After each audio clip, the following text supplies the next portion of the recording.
Your mortgage payment is $2,500 a month. Your friend rents, pays $2,800. You bring this up at dinner sometimes, not to brag exactly, but the math is right there. You're building equity. They're throwing money away. You own something, they own nothing. Then you actually run the numbers one afternoon out of curiosity and you go quiet. The plumbing issue in March, $640. The roof is 14 years old. The inspector mentioned it at closing. You pushed it to the back of your mind because the house felt right.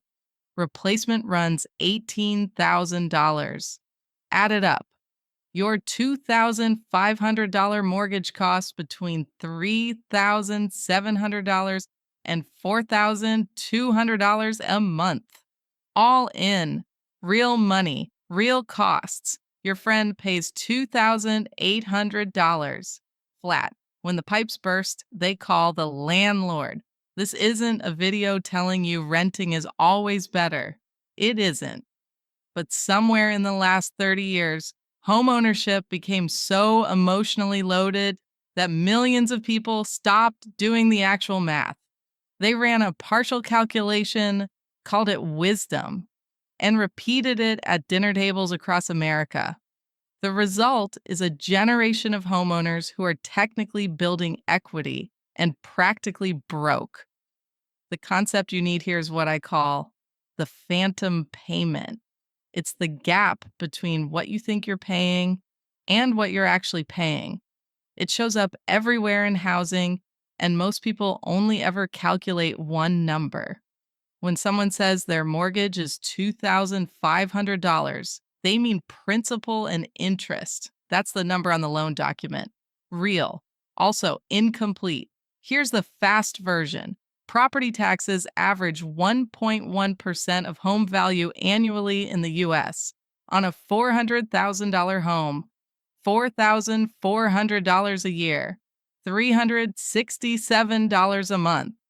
Homeowners insurance averages around $1,400 annually, $117 a month. Maintenance and repairs, industry standard is 1% to 2% of home value per year. On a $400,000 home, that's $333 to $667 a month on a stable year. The year your HVAC dies and your water heater follows, you're looking at $12,000 in 4 months. Your $2,500 mortgage has a realistic all-in cost of $3,400 to $3,800 a month before opportunity cost, which we'll get to. The phantom payment doesn't mean homeownership is a bad deal. It means you have to calculate the right number, not the comfortable one. Most people don't. Most people see the mortgage, compare it to rent, and stop right there. That's where the lie lives, not in homeownership itself, in the incomplete math that makes people feel smart when they're actually just optimistic. If you value this kind of math that nobody walks you through, the number behind the number, hit subscribe now, because the next financial trap is already waiting, and it's just as invisible as this one. Rule 1, the equity mirage. Everyone talks about building equity like it's free money accumulating in a vault. It isn't. Equity is the portion of your home's value you actually own. Getting access to it costs money, time, in many cases, another loan. Here's what the equity conversation always skips. When you sell, you pay 5% to 6% in agent commissions. On a $500,000 sale, $25,000 to $30,000. Gone immediately. Then, closing costs, moving costs, pre-listing repairs. The average homeowner nets significantly less than their equity number suggests. And the appreciation? In most U.S. markets, when you adjust for inflation, home values have historically grown at 1% to 2% annually in real terms. The stock market has averaged roughly 7% annually after inflation over the long run. The person renting and investing the difference isn't throwing money away. They may be doing something considerably smarter depending on their specific market and situation. Here's the calculation you actually need. Take the difference between your real all in housing cost and what rent would cost for the same space. If you'd pay $2,500 in rent, but you're spending $3,800 to own, that's $1,300 a month, $15,600 a year. Invested over 20 years at 7%, that's roughly $800,000.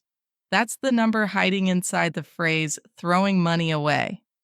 Ignore this rule, and you build a story about yourself as a smart homeowner while quietly draining the resources that could have built actual wealth.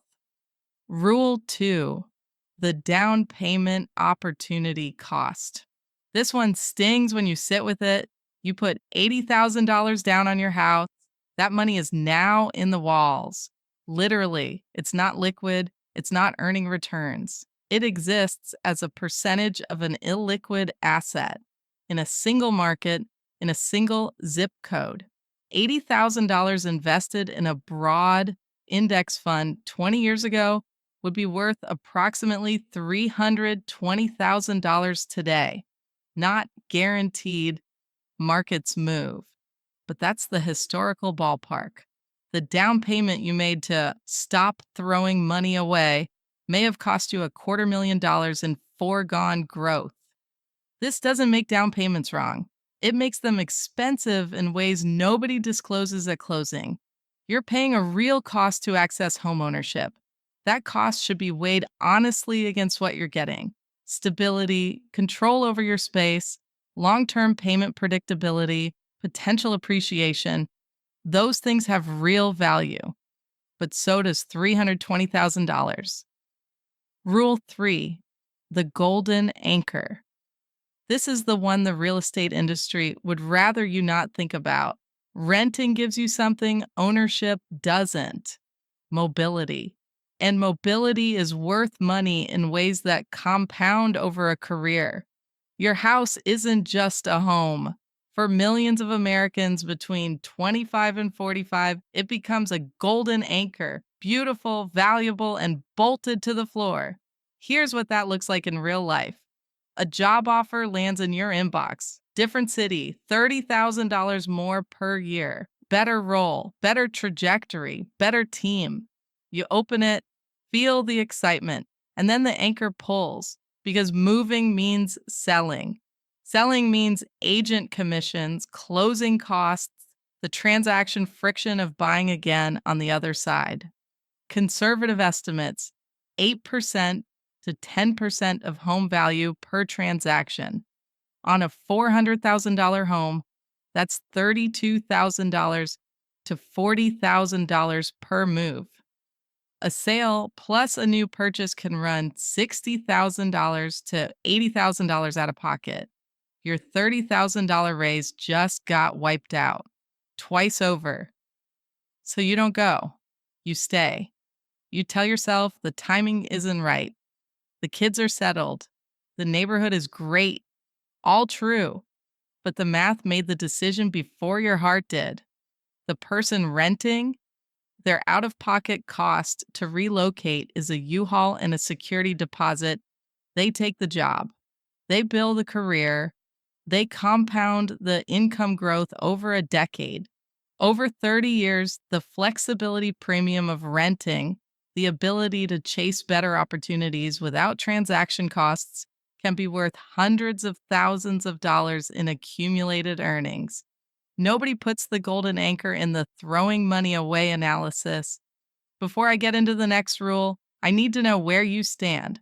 Do you prefer the emotional stability of homeownership, the walls that are yours, the permanence, the roots? Or do you prefer the mathematical freedom of keeping that down payment liquid, invested, working for you somewhere else? Comment below, because this debate is almost a religion, and I want to see your arguments. Seriously, homeowners versus renters in the comments. Let's go. Rule 4, the rate lock delusion. Your principal and interest are fixed. Nothing else is. Property taxes follow assessed values. In many states, assessed values follow market values. Your home goes from $350,000 to $550,000 in 3 years. Congratulations. Your tax bill just jumped $3,600 annually. Automatic, non negotiable. Your insurance premium followed replacement cost upward. Your HOA voted a fee increase. Your fixed payment has moving components nobody discloses in the sales pitch. Renters face increases too. Lease renewals, market moves. But renters can negotiate, move, downsize without $40,000 in transaction costs. The optionality is real. The homeowner who can't absorb escalating carrying costs, but can't sell without losing money, is a situation describing millions of American households right now. Not because they bought badly, because they calculated one number and assumed the rest was fixed. It isn't. Rule 5. The right question. Nobody asks. Stop asking rent or buy. Wrong question. The right question: what does ownership actually cost in this specific market at this specific time for this specific property, given my specific financial situation and plans over the next 7 to 10 years? 7 to 10 years matters. That's roughly the minimum hold time where ownership typically starts beating renting in a total cost analysis. Once you account for transaction costs and early year carry costs, buy a house, stay 5 years, sell. In most markets, you paid more than you'd have rented, not always, but often. The break-even calculation isn't complicated. Total annual cost of ownership, mortgage plus taxes plus insurance plus maintenance estimate. Compare it to annual rent for equivalent space. Calculate the gap. Factor in expected appreciation. Factor in what the down payment would have earned if invested. Model it over 5 years, 7 years, 10 years. In San Francisco right now, the break even on a $1.2 million starter home at current rates is somewhere around 12 to 14 years. In Cleveland, it might be 3 to 4 years. These are not the same decision. Treating them as identical because buying is always better than renting is how you make a $200,000 mistake while feeling responsible. And if this kind of market-specific thinking is what you're after, the analysis that actually changes what you do with your money, subscribe. This channel exists for exactly this. This week, pull out your actual housing costs, not the mortgage. The real number. Property tax divided by 12. Insurance divided by 12. HOA. Average monthly maintenance over the past 2 years. Write the number down. Compare it to what equivalent rent would cost in your neighborhood right now. Don't rationalize yet. Just know what you're actually paying. This month, if you're renting and considering buying, run the full break-even model. All-in ownership cost versus your current rent. How long until ownership wins? Is that consistent with how long you actually plan to stay? The answer might surprise you. The answer might confirm what you already believe. But run it. If you already own, calculate what your down payment would be worth today if invested instead. Not to feel regret, to have an honest accounting of the trade you made. Informed ownership beats accidental ownership every time. This quarter, research your local market's price-to-rent ratio. Simple number, median home price divided by annual median rent. Above 20 starts to favor renting mathematically. Below 15 typically favors buying. Knowing where your market sits doesn't make the decision for you, but it tells you which way the math leans before emotions take over. This year, build a housing decision framework you can actually use. Monthly all-in cost, expected tenure, break-even timeline, liquidity needs, career mobility, golden anchor risk. Write it down before you're standing in a house you love, because the house you love will hijack the spreadsheet every time. Remember that dinner? You mentioned your $2,500 mortgage, felt the quiet satisfaction of it. Your friend, the renter paying $2,800, looked slightly uncomfortable. You thought they were squirming because you were right. They were doing math. They were counting the $1,300 a month they saved compared to your real costs. They were thinking about the $80,000 that isn't locked in a down payment and where that money is now. They were thinking about the job offer in Austin they can actually consider next spring. 60 days notice to a landlord. That's it. I'm not telling you this to make you feel like you lost. I'm telling you this because the people who read the full terms, not just the headline number, make different choices, better choices. Not always the same choice, but an informed one. And there's a version of home ownership that genuinely wins financially and emotionally. It's just not the version built on a $2,500 number that's actually $3,800. You deserve the real math at closing. Nobody gave it to you. Consider this the late disclosure. Your $2,500 mortgage isn't $2,500. The phantom payment was always there. The golden anchor was always there. Now you see them. What you do next is yours to decide. Now that you know what homeownership actually costs, the next question is, where does the rest of your money go? Most Americans think they're budgeting. They're not. They're guessing with categories. My next video breaks down the 50-30-20 rule, what it gets right, what it gets dangerously wrong, and the one adjustment that changes everything for people earning between $80,000 and $150,000. It's right there. Watch it next.